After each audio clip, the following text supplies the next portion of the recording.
50 50 में सब, 50 में ले जाओ, आओ 50 में तेल सब्जी।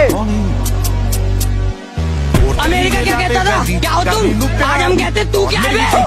Alright, welcome to the series sales psychology episode number 9। इसे कहते हैं पर्पल काउ इफेक्ट। देखिए, जाने अनजाने में ये सब्जी वाला ना पर्पल काउ इफेक्ट का यूज कर रहा है अपने धंधे में। आखिर ये पर्पल काउ इफेक्ट होता क्या है, आइए जानते हैं। ये टर्म मार्केटिंग स्पेशलिस्ट सेठ गोडिन ने अपनी किताब में लिखी थी, पर्पल काउ इफेक्ट, जिसका मतलब होता है कि अगर मान लीजिए कि आप किसी रास्ते से जा रहे हैं या फिर किसी हाईवे से जा रहे हैं जहाँ पे बहुत सारी काउ आपको नजर आ रही है, तो सारे सफेद या काले गायों के बीच में एक अगर पर्पल काउ होगा, पर्पल गाय होगा, तो आपका नजर फटाक से उसकी तरफ जाएगा और वो पूरे रास्ते आप उसके बारे में बात करते रहेंगे कि पर्पल काउ तो मैंने आज तक नहीं देखा था, या फिर पर्पल काउ कैसे आ गया। और वो पर्पल काउ आपको जिंदगी भर के लिए याद रह जाएगा, आपके दिमाग में एक अलग इंप्रेशन और एक इम्पैक्ट क्रिएट कर देगा। जैसे कि मान लीजिए कि अगर मैंने आज कोई धंधा स्टार्ट किया या फिर बिजनेस स्टार्ट किया, तो 100 लोग पहले से उस मार्केट में होंगे। तो जैसे कि अगर उस वीडियो को ही देखें तो 100 लोग उस मंडी में ऑलरेडी सब्जी बेच रहे होंगे, उससे ज्यादा 1000 लोग बेच रहे होंगे, बट सब के सब एक जैसे ही लग रहे होंगे, कुछ भी अलग किसी में भी डिफरेंशिएटिंग फैक्टर नहीं होगा। तो इस बंदे ने 100 से 101वां होने के जगह पे इसने थोड़ा सा दिमाग लगाया और उन्हीं सब्जियों को मिला करके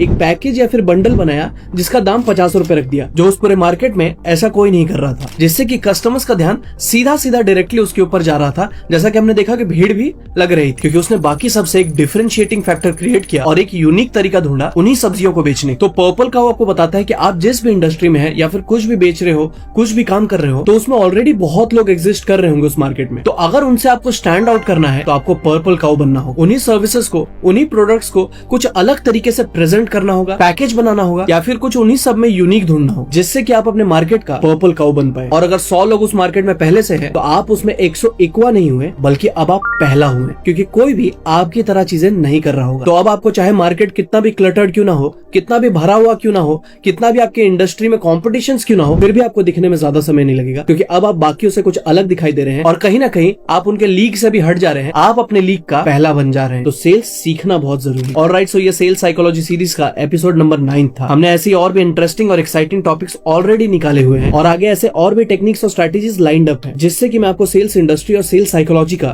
मास्टर बना दूंगा। बट उसके लिए आपको मुझे फॉलो करना पड़ेगा। और अगर आप सेल्स को डिटेल में सीखना चाहते हैं और अपने आप को सेल्समैन से सेल्स मास्टर में ट्रांसफॉर्म करना चाहते हैं, तो अभी हमने recently sales dominator kit launch किया है, जहां पे आपको कोल्ड कॉलिंग पिचेस, 100 से भी ज्यादा प्रोस्पेक्टिंग क्वेश्चंस, किसी भी प्रोडक्ट को पिच कैसे करें, क्या क्या मैजिकल वर्ड्स होते हैं सेल्स में, और एंड में क्लोजिंग टेक्निक्स क्या क्या है। सेल्स डोमिनेटर किट का लिंक बायो में दिया हुआ है, सो आई इंसिस्ट कि आप उसे जाने से पहले जरूर से जरूर चेकआउट करते हुए जाइएगा।